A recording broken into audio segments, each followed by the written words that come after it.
Yeah, must be.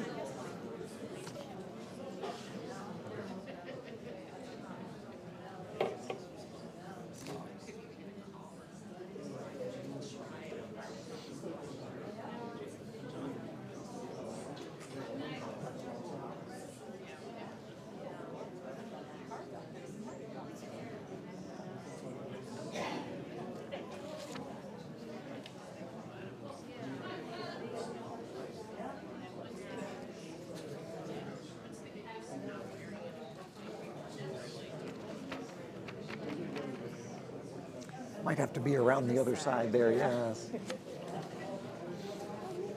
Oh.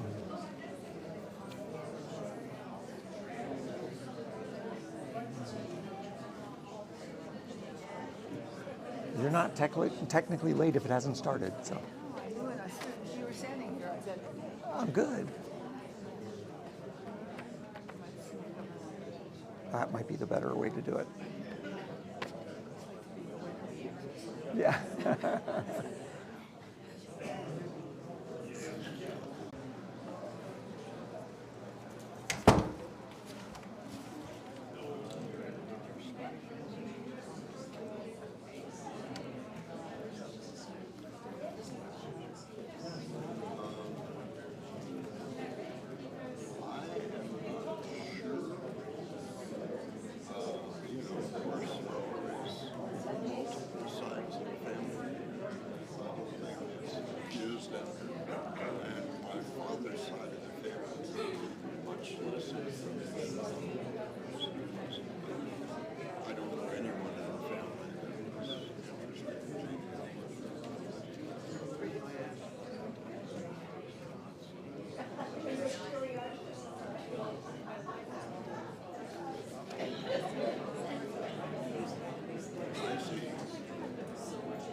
Well, again, I just don't know much at all on this other side. The other side, is Virginia, had slaves.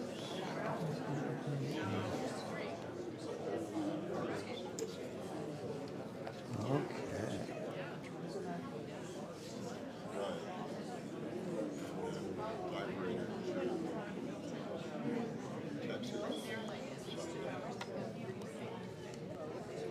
All right. Aloha kako.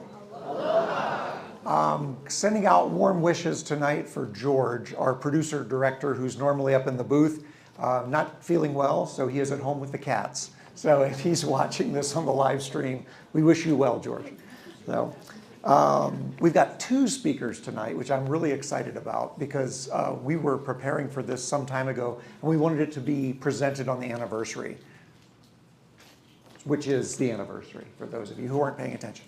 So pretty awesome. Our speakers are, they've requested that I introduce both of them, and that way when they're presenting, they can do a handoff without breaking up the program. Ben Gaddis, recently honored by the U.S. Geological Survey for his many years of service. He received the Department of the Interior's Citizen Award for Exceptional Service for his many years volunteering at HVO.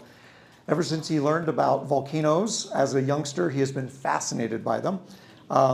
He moved in 1970 with his wife Mary from Texas to Hawaii, and a course in volcanology at University of Hawaii at Hilo led to a long association with HVO, Hawaiian Volcano Observatory. In 1986, his duties as a judge left him no time for volcano monitoring, so he had to go to work instead of having fun. And then after retiring in 2008, he decided to devote more time to helping HVO. If you're not familiar with what Ben does, he's working with USGS HVO's photo archive. HVO's collection now has more than 300,000 images, some dating back to the mid-1800s. Since 2009, Ben has organized, labeled, scanned, and entered metadata for thousands of color slides and black and white photos, pretty much a lot of the photos for geology programs that I use start with a conversation that goes, Ben, do you have a photo of, well, works out like that. Anyway, we're really grateful to have him here tonight. Our second speaker is Don Swanson. I remember being trained as a ranger early on in my career, and they said, so for the rangers whose background is not geology, they depend on folks like Don Swanson to come train the rangers. And I remember them saying, oh, we've got a volcanologist that's going to be training you. And I said, who? And they said, Don Swanson. I went, right, you mean the Don Swanson? I said, the Don Swanson. You mean like Don Swanson? Don Swanson, yeah. And then he showed up and all of us were like, it's Don Swanson. Don's career with USGS as a volcanologist spans more than 50 years, 6 states, and 4 countries. He served as lead geologist for the USGS Cascades Volcano Observatory in Vancouver, Washington, where he played a critical role in the monitoring and documentation of the cataclysmic eruption of Mount St. Helens in May of 1980. 6 years later, he became CVO's scientist in charge. Throughout his career, he's been an enthusiastic communicator of volcano science and hazards, and his outreach contributions have spurred public interest in volcanoes. Early on, he saw the potential of the internet, and he made HVO's web presence a priority as his leadership role. Don is committed to knowledge transfer. As I just mentioned, he's trained hundreds of National Park Service and U.S. Forest Service interpretive rangers and how they should convey geology and hazards of Hawaii and the Cascade Range to the public. He's also a prolific field trip leader for undergraduate and graduate geology students that continue to want to learn about geology. How many college students do I have in the audience? Look around, you guys. Woohoo! I love it. Don's still doing his thing. Please give a round of applause for Ben Gaddis and Don Swanson. This one's for you, Ben. And this one's for you, Don. Thank you, sir. Thank you. Well, thank you very much. I don't know where you got all that stuff, but It's just the way you wrote it to me. This is... It must have been a decade ago if I wrote it to you. Anyway, my goodness. Thank you. Tonight, we're going to look at the explosive eruption of 1924. Don and I gave a similar lecture a decade ago and suggested that because of the age of the presenters, USGS might stand for United States Geriatric Society, but it doesn't. And I also want to assure you that neither of us are old enough to have been present at the eruption of 1924. And we're still here, and perhaps we're more appreciative about the events that occurred a century ago because of a more recent eruption. As most of you know, in 2018, there was an eruption at Kīlauea volcano, both at the summit and in Puna. HVO was evacuated because of earthquake damage, and the entire park was closed to the public.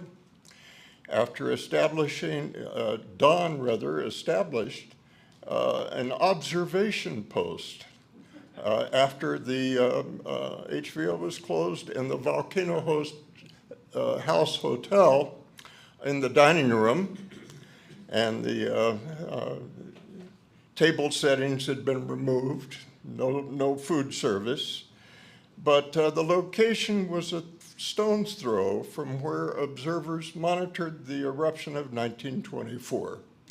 He and I and others watched as much of the floor of Kīlauea caldera collapsed, and this experience certainly gave me a better appreciation of what observers in 1924 must have experienced. Our focus tonight is going to be on what happened at the summit of Kīlauea in 1924 with some contrasts, knowledge, and questions generated by the 2018 experience. I'm not a scientist. I like to talk about what people saw, heard, felt, and did, and then Don is going to cover the science. So before we go any further, let me introduce some of the most significant people that were caught up in the events of 1924. The people that were not there were the observatory founder, Thomas Jagger. He and his wife, Isabel, were on an extended trip to the East Coast. And when he learned what happened, Jagger immediately set out for home, but he arrived after things were over. Left in charge was Rui Finch. Rui was sometimes called Roy. Finch was a seismologist who'd worked for HVO for about 5 years. He was the HVO man on the spot through most of the crisis. And Finch and his wife, Margaret, who's shown here with children that she tutored, volcano children, monitored the eruption together. And she wrote nightly letters to her parents about what was happening. And her letters are frank and provide some of the best descriptions of the events that occurred. Assisting Finch was Oliver Emerson, a young graduate student on a stipend, and the canine member of the team was Teddy, Jagger's dog, and that was the entire HVO staff that were responsible for monitoring the eruption. Thomas Bowles was superintendent of the newly commissioned Hawaii National Park. He supervised a huge area with just a handful of staff, and he was anxious to promote the park and encourage visitors. And Bowles was in a tight spot, balancing his desire for more visitors with public safety concerns. In February of 1924, a lava lake drained from a pond deep in the crater of Halemaʻumaʻu. In March of that year, some earthquakes occurred, but in the East Rift Zone, but things like that had happened before, and no one was very concerned. On April 21st, there were numerous earthquakes reported in Kapoho. The next day, things were worse.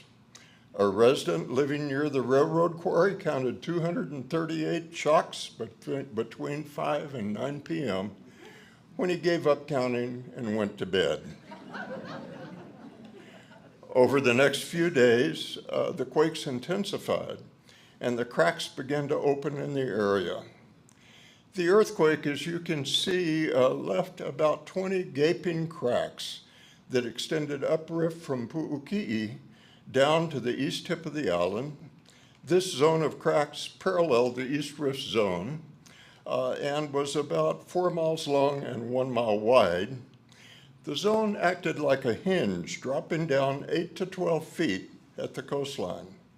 Scientists call a feature like this a graben. Featured here are just a few of the sites seen in 1924 by Kapoho folk. You can see the many earthquake cracks, the railroad tracks that were warped downward at the boundary of the graben, and palm trees that were on dry land a few days before were now located in a lagoon. But no lava emerged, and the earthquakes were gentle.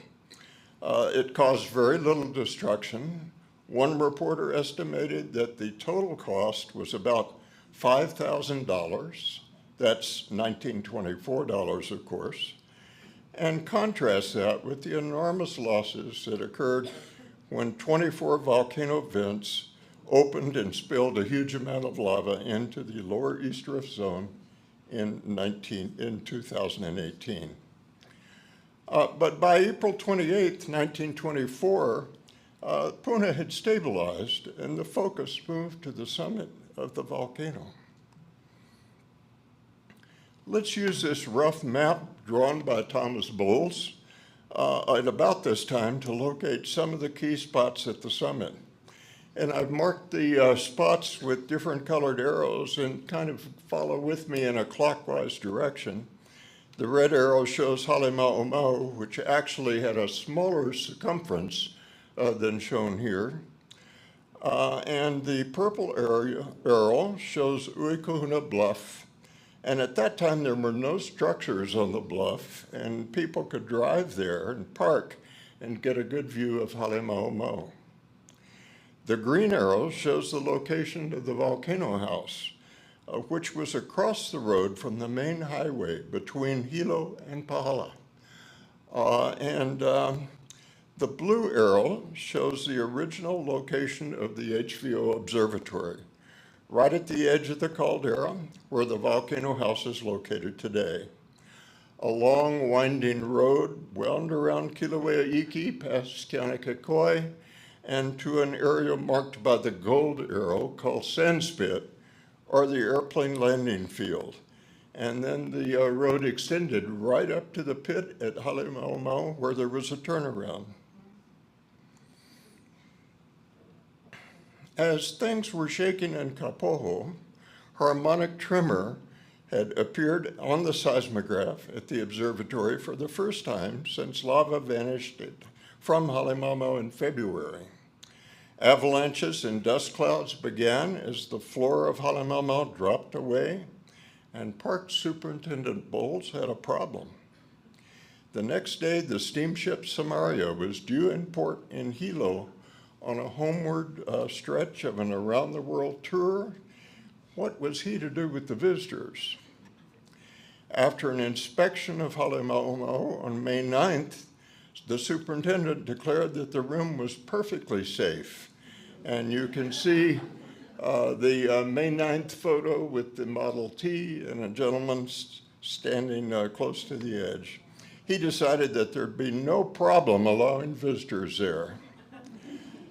On May 10th, the 350 passengers from the liner were escorted right up to the rim of Halemaʻumaʻu.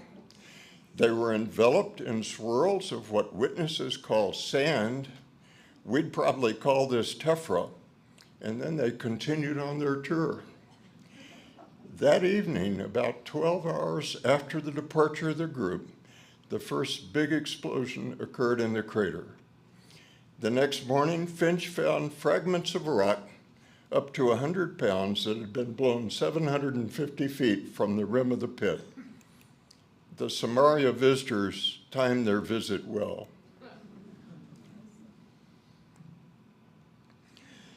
In early 2018, at the summit eruption, ballistic blocks of rock were also tossed into the Halemaʻumaʻu parking lot. But no ballistics have been discovered that exceeded the size shown in these photographs. In 1924, gradually the ballistics ejected increased to a size that made these boulders seem tiny. And Don will talk some more about that. On May 13th, Bowles took another group out, this time to film an advertisement for a Buick automobile. There was an explosion, and boulders began falling around the group. Bowles was knocked down by a bouncing boulder and suffered severe cuts on his hands and a knee. And as rocks showered around him, he related later, I began to worry whether the rock that would finally hit me would be a hot one or a cold one. Two others were also hit by rocks, but were not seriously injured. This near-death experience caused Bowles to further restrict public access to the crater. The danger zone was reset at 2 miles. The Hilo Tribune-Herald reported that the road to the pit was walled up and absolutely no one would be allowed near the pit, or so Bowles thought. But what was going on at HVO? Well, the scientists were exhausted. Roy Finch later said that he'd had only 1 to 5 hours sleep each night for the first 10 days of the eruption. So Finch enlisted the help of volunteers to keep a 24-hour-a-day watch on the eruption. The observers recruited included his wife, Margaret, an officer from KMC, 2 newspaper reporters, and the owner of the local garage. And a routine was established. One observer would sit at the window or on the porch of the observatory with a pencil and a watch, and where the eruption cloud could be seen, another volunteer was stationed in the basement of Whitney Vault where the seismograph was located, and you can see that with the red arrow. Numerous earthquakes caused the instrument to require constant attention as the recording pin would be jerked away from the revolving drum. From this point until the end of the crisis, volunteer observers maintained a 24-hour per day watch at the observatory, and they maintained a minute-by-minute record of what they saw. In the interest of time, we're going to skip ahead a few days. Suffice to say that the collapse and explosions at Halemaʻumaʻu continued and gradually increased in intensity. On the evening of May 16th, carloads of spectators were watching the eruption from Uikuhuna Bluff. Suddenly, the entire crater turned a livid red. The volcano watchers soon beat a hasty retreat from the bluff because they could hear rocks striking the foot of the bluff below. Rain started coming down in streams, passing through clouds of ash. Soon everything in the volcano area was plastered in mud, causing tree limbs to break, ash-filled gutters to collapse from houses. And that evening, women and children were evacuated from Kīlauea military camp. The next day was a visit by the 280 passengers from the cruise ship Emeritus of Canada. And it went off as scheduled, although not quite as planned. Despite the rockfall near Uikuhuna the previous evening, guides were allowed to drive members of the party right up to the bluff to view the eruption. One of the visitors was Major General John O'Ryan, a veteran of World War I. And he provided the New York Times with this photo, and I really wish I had a better copy. But the general described what happened. After we'd been there about a half hour, we heard a guttural sound coming from the pit, and just then smoke began to thin out. Just before the explosion, it seemed as if the pit took a deep inhalation because the little smoke that was then leaving the mouth of the pit was sucked downward. A moment later, there was a deep roar from the pit. I got the camera ready for a picture and called for my daughter to get in the car. My camera was no sooner ready than there was a great explosion. Vast volume of smoke was shot in the air. Mixed in with the smoke were thousands of tons of boulders of all sizes. These were propelled into the air apparently to a very great height, and in their descent, they came in contact with other boulders on the upward journey. The result was thousands of detonations and small explosions as these boulders came into violent contact. They struck flashes of fire so that they appeared like bursting shells. Almost immediately, the sky darkened and was filled with heavy rain clouds that were not in evidence before. Great peals of thunder boomed out, and long flashes of lightning stabbed into the sides of the mountain. Several of these seemed to descend directly into the pit, and the pit immediately answered with similar shafts of lightning. They were plainly to be seen through the heavy smoke, shooting back up at the sky as if stabbing back at the clouds. The spectators fled to the volcano house, causing a scene that the Hilo Tribune-Herald described as a traffic jam taking place at the hotel. Police were given credit for preventing a serious stampede and disaster. And on that day, HVO observers recorded three explosive episodes, 4 rock falls, 3 electrical storms, mud rains, 150 earthquakes, 30 of which were felt. Most people with the knowledge of history of Kīlauea know something about the next day, May 18th. There were about a dozen people and 3 automobiles near Halemaʻumaʻu when the big explosion occurred. Margaret Finch described what happened in a letter to her parents. We drove toward the pit till we came to a place where Roy thought it would be best to stop and we planned to walk a little nearer. I could see that Mr. Taylor and the woman in his party had the typical incredulous attitude toward the danger from the volcano, and I tried to explain to them the danger, but they couldn't see why it wasn't all right to go right to the edge. It looked quite enough. After walking toward the pit for about a quarter mile, I got nervous and wouldn't go any further, so I sat down there to wait and let them go. I waited a half hour and I got terribly worked up, for I could see that Mr. Taylor had gone right up to the edge of the pit in spite of the warnings that he'd had. 3 other men who lived here and should have known better, had gone up too, and I was nearly frantic. Then within 3 minutes, there were 3 very strong earthquakes, and then the eruption.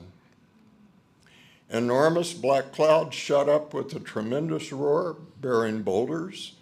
The rocks were huge because they were slightly in advance of the cloud bearing them, and they looked very large to me, even though I was more than a mile away. They must have gone 3,000 feet in the air straight up before they stopped and started to come down. As soon as the cloud had appeared, I lost sight of the men, and I was sick of the thought at what was happening to them. The aerial photo of the area was taken a few months before the eruption. The light-colored area is Sandspit, the airplane landing field, and if you look closely, you can see planes parked on the field there. Finch and most members of his party were at the far edge of Sandspit. I put a tiny red dot over on that side to let you know where they were. That's where they were when the big explosion occurred.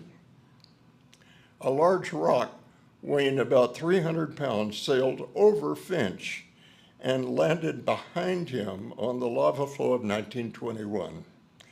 After the blast, Finch snapped this photo, the one in the lower right-hand corner, of other spectators fleeing from the blast at 11:14 a.m. We don't know who these people were.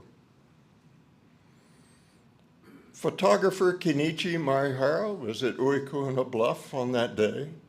Shortly after Finch snapped his picture, Maehara snapped some incredible photographs. The first probably shows the blast that injured Taylor.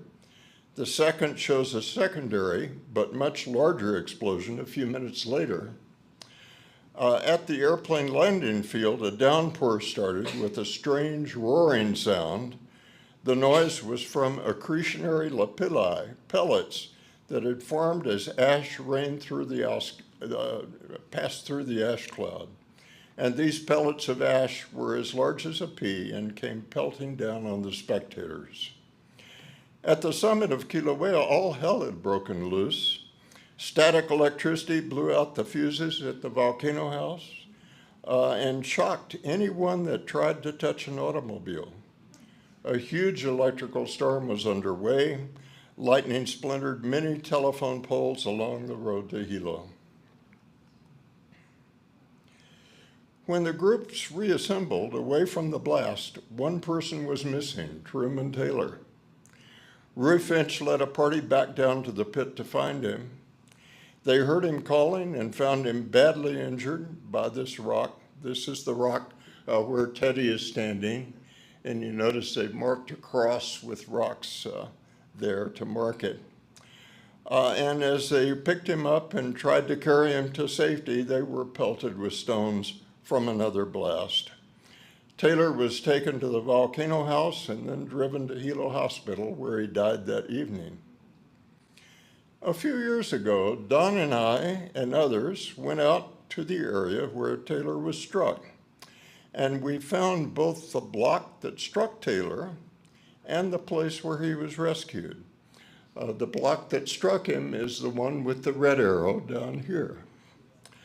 Later, we returned with a park archaeologist and recovered these broken eyeglasses that you can see in the lower corner.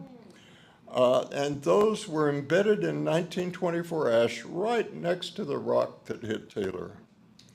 Did Taylor wear glasses? We don't know. This graph is based on the record of observations in 1924 by volunteers at the observatory. And I got my slide mixed up here. Let's see. Whoop. The blue arrows represent felt earthquakes. The red arrows represent explosions where rocks were thrown out. And the green arrows represent electrical storms. And what you can see, aside from the events that I've talked about, is that after May 18th, the violent activity seemed to gradually subside. But if you notice, the number of felt earthquakes radically increased. And that was a cause for great concern by Finch, and led to all kinds of public disputes about whether the summit was safe for visitors. But that's a story for another evening. And instead, we're going to hear from Don about some science. And while we're changing places, we're going to take this opportunity to credit the institutions and families that have shared photos and archival material with us. Thank you.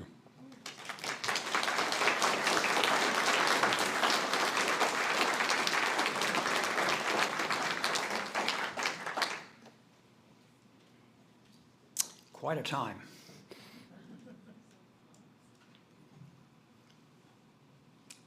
Following the eruption, the explosion that killed Truman Taylor on May 18th, the activity continued sporadically, as the graph that had been just displayed showed. But the explosions decreased in frequency and finally died out by May 27th. Now, in hindsight, of course, this wasn't realized at the time, but in hindsight, the 1924 eruption marked a remarkable turning point in Kīlauea's history in the 20th and 21st centuries. This diagram shows 1924 here. This is the period before 1924, the period after 1924. Before 1924, there was almost continuous lava lake activity in Halemaʻumaʻu. But after 1924, there was no lava lake that formed until 2008. And there were seven brief eruptions in Halemaʻumaʻu before 1934, but then it was totally quiet until 1952. There were many eruptions along the East Rift Zone, a few in the caldera, a couple on the Southwest Rift Zone, but nothing at all like what had occurred before 1924. Moreover, there was a chemical change as manifested by some isotopes that I won't get into now. Also many intrusions during this time. So this was in hindsight, a remarkable change in the nature and behavior of the volcano. Now I want to spend one slide talking about the pre-explosive activity in Lower Puna that Ben mentioned. This began following the draining of Halemaʻumaʻu, and everybody has accepted the concept, including myself, that the earthquakes, ground breakage, and magma intrusion in Lower Puna were related to the draining of Halemaʻumaʻu. But there's a timing problem there that no one has really thought about very much. And that is that the lava lake drained in February. The earthquakes didn't occur really until mid-April. Why was there a delay? This would be a nice topic for a master's thesis to look into. Another question, why did the intruding magma not erupt? Why did it stay underground? We know that it erupted in that area in 2018, 1960, 1955, 1840, and around about 1790. Why didn't it come to the surface in 1924? We're stuck, we don't have any samples to look at because there was no eruption, so it's kind of hard to evaluate why this happened. And then finally, there was another problem that we haven't really addressed, and that is that the floor of Halemaʻumaʻu apparently did not drop until when lava drained from the lake in February.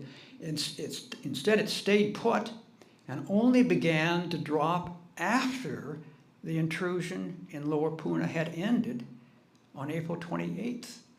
These are based on observations that were made by Oliver Emerson at the time. So why didn't the floor drop during the intrusion in Lower Puna rather than waiting until afterwards?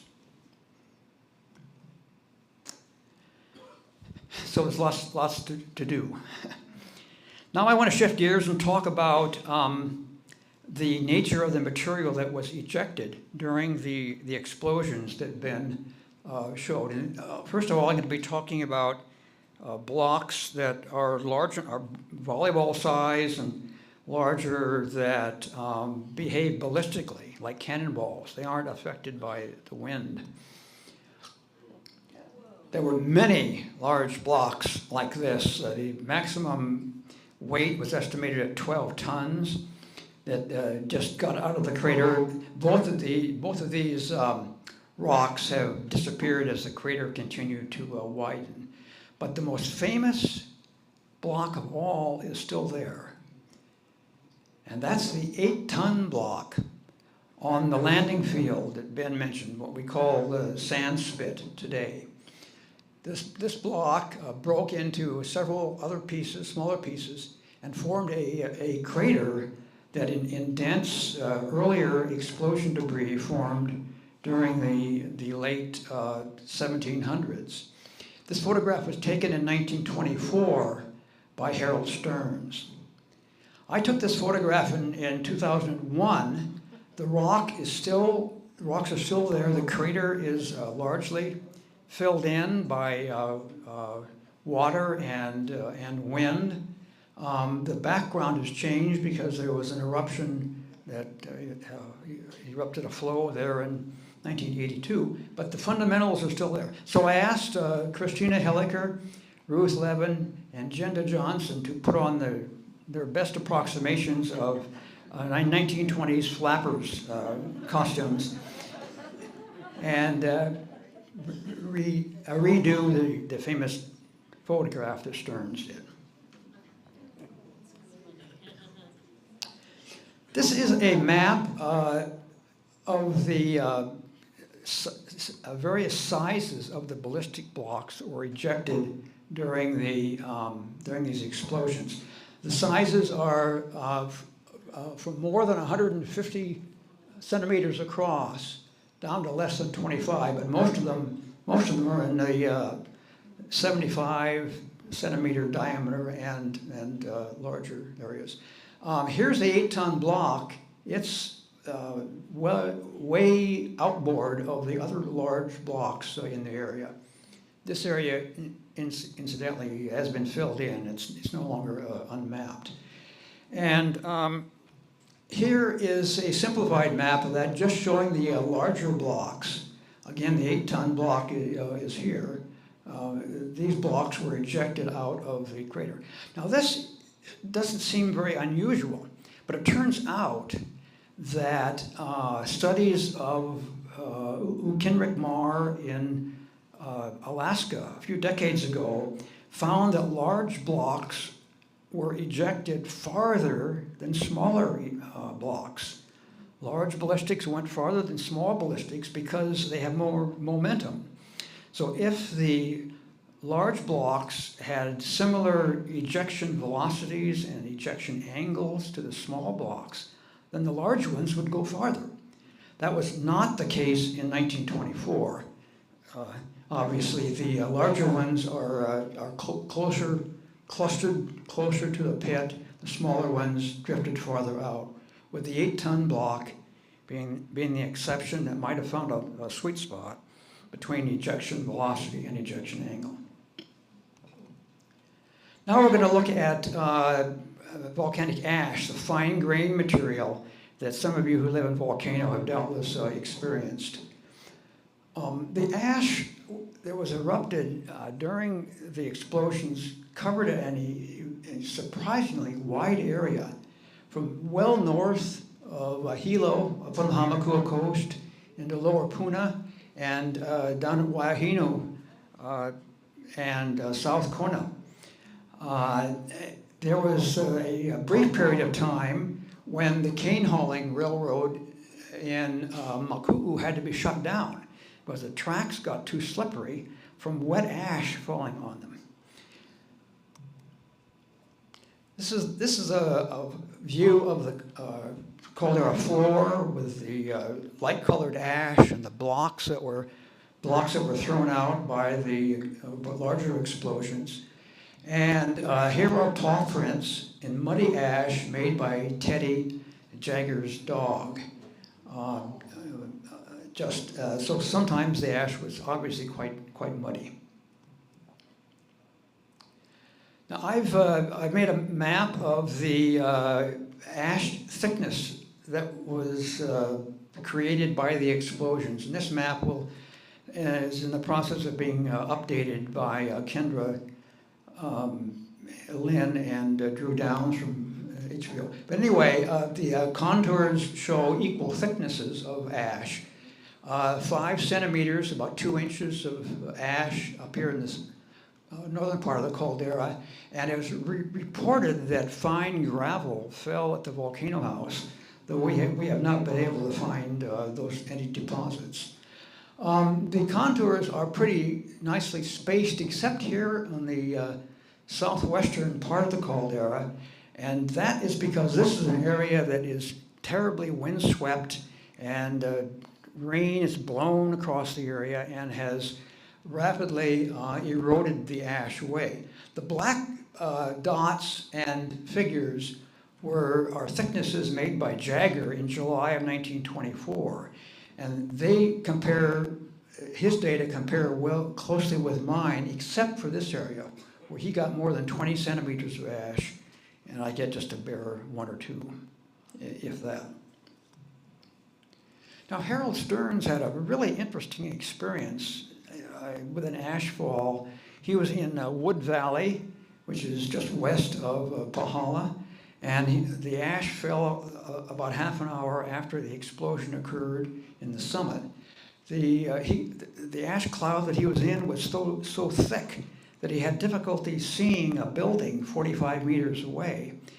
And the ash was sharp, and it stung his face and hands when it landed, and it trickled down the creases in his clothing. And I'll get back to this later. In Pahala, W.O. Clark, the sugar plantation geologist, swept the ash from his sidewalk and found that in 24 hours, you got the equivalent of about 400 pounds of ash per acre was falling at that distance. And so Stearns extrapolated that to the entire eruption, estimating something like 2 to 3 tons of ash coated each acre at that distance. There were dramatic changes that took place in the topography at the summit. Not only did Halemaʻumaʻu crater drop down a few hundred meters, but also widened. In this diagram, you can see that it widened, it doubled in diameter from about 500 meters to about 1 kilometer in diameter, and it increased its surface area by 4 times, of course. The deformation of the summit area extended much farther south of the caldera. Here's the caldera, there's Halemaʻumaʻu, and extended farther south so that it was detectable along what we call the Helena Poly Road today in the Kauai fault system. This map was put together, was hand-drawn by a man, by a surveyor named R.M. Wilson, And it's sort of a classic for its time. One thing the map shows that was not discussed in 1924 is how closely bunched together these contours of equal deformation are just west of Halemaʻumaʻu. I think that indicates that there was some faulting on the caldera wall at that time, much as happened in 2018.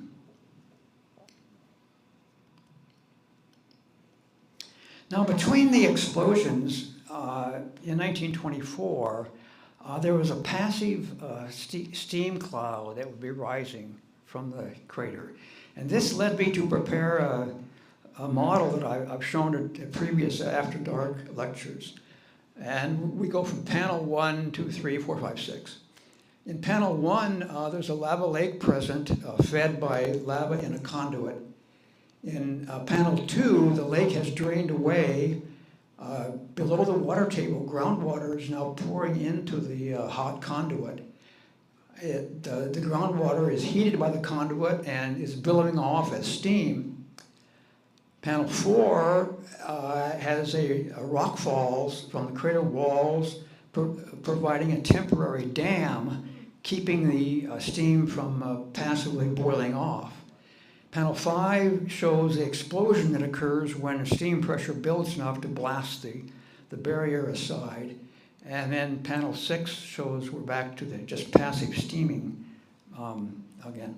I was pretty happy with this model until 2018 came along. And this has led us to a lot of rethinking and a lot of non-conclusions. In 2018, there were explosions, most of which were about this size. This is about maybe a kilometer tall or a little more, topping off. There were some larger ones, to be sure, some ash, but as Ben mentioned, no large ballistic blocks were ejected up as high as the Halemaʻumaʻu parking lot. And I was able to get to the parking lot as late as June 12th of that year, so I know there were no large ballistic blocks there. But during 2018, the lava lake that had existed in Halemaʻumaʻu drained away. The conduit was emptied down below the water table. And so, you know, if the 1924 model held, why weren't we getting these steam-driven explosions in 2018? Well, after 2018, a theoretical model was proposed, and I really like this model, that suggests that after lava or magma drains the conduit, that the conduit remains too hot for a year or more before groundwater can get into the conduit to flash to steam to drive explosions. And in fact, the timing is consistent with with the year that it took for a water lake to begin to form in Halemaʻumaʻu in July of 2019. So, you know, in 2018, the conduit dropped down. We didn't get anything flashing to steam, consistent with the model, but then what was going on in 1924? What accounts for the powerful explosions in 1924, the dark, ash-laden clouds?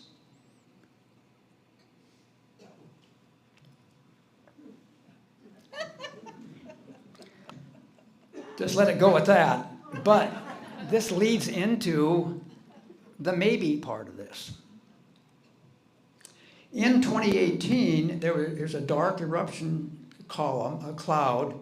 This is May 25th. And right alongside it, there's a pure white steam cloud, not mixing with the explosion cloud. And on the 4th of July of 2018, we noticed water rushing down the wall of the collapsing crater. We didn't know it was water at the time, so we called it a black streak. But the black streak turned out to be water, as we could demonstrate readily over the next few days.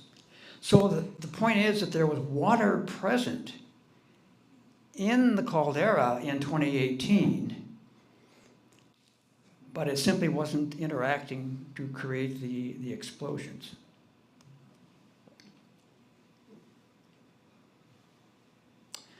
Imagine what could happen if you have a large water body distant from the conduit, a lava tube or whatever, and filled with water, and then widening of the crater breaches that conduit. Then water could pour in to the conduit and perhaps trigger an explosion like 1924. And if this had happened in 2018, we perhaps would have had a much different explosion scenario happening then.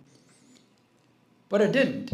Could this have happened in 1924? Could there have been a lava tube filled with water or some other body that was intersected by the widening crater that caused the water to enter the hot conduit?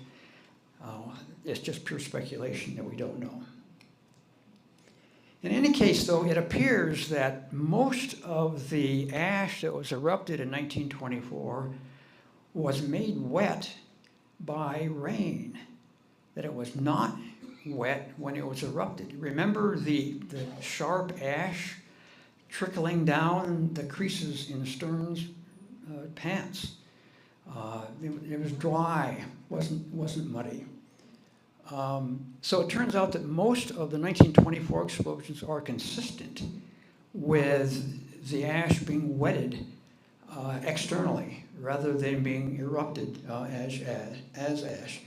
There were indeed heavy rainfalls that occurred during that time, during explosions and perhaps due to cloud seeding of the kind that developed the electrical storms that Ben mentioned. But the only bad weather day really was on May 15th, and the extensive photo collection that Ben has assembled shows that most days were perfectly fine for photography. They weren't bad days, and yet the ash was still being erupted. Remember, on May 18th, the day that Truman Taylor was killed, the day was fine, no rain. So, no matter how you look at it, we're forced to question our age-old or century-old and cherished notion that the explosions in 1924 were truly steam-driven, but it's kind of hard to give that up entirely. So maybe we can make a weaselly compromise and say maybe there's some sort of combination between steam-driven explosions and gas re-entering the conduit system. And again, the work that Kendra Lynn and Drew Downs being given off in 1924, you would have larger. Like, 26. I've been here. To hear it. 24, a man named George, like, In the area where the earthquakes were, there was no or would due to movement of magma. The magma wasn't close to the surface where it would have been inducing some deformation. The steam cloud, ash cloud, and then was that a lava lake? It was perfectly flat. It was probably maybe, yeah. Way in the back, there's one. Their humility to revise the shared theory shift. So props to you guys for the humility. Thank you. Don't want to make mistakes, and they either, if they really made any mistakes, we are thinking simply hasn't been broad enough to incorporate all of the possibilities. And on that note, so questions. Next After Dark in the Park will be May 21st on Hawaiian Ava. We have one of the few Ava farms on the island is actually going to be here. I don't know, but that's the next After Dark in the Park. Take care, drive carefully.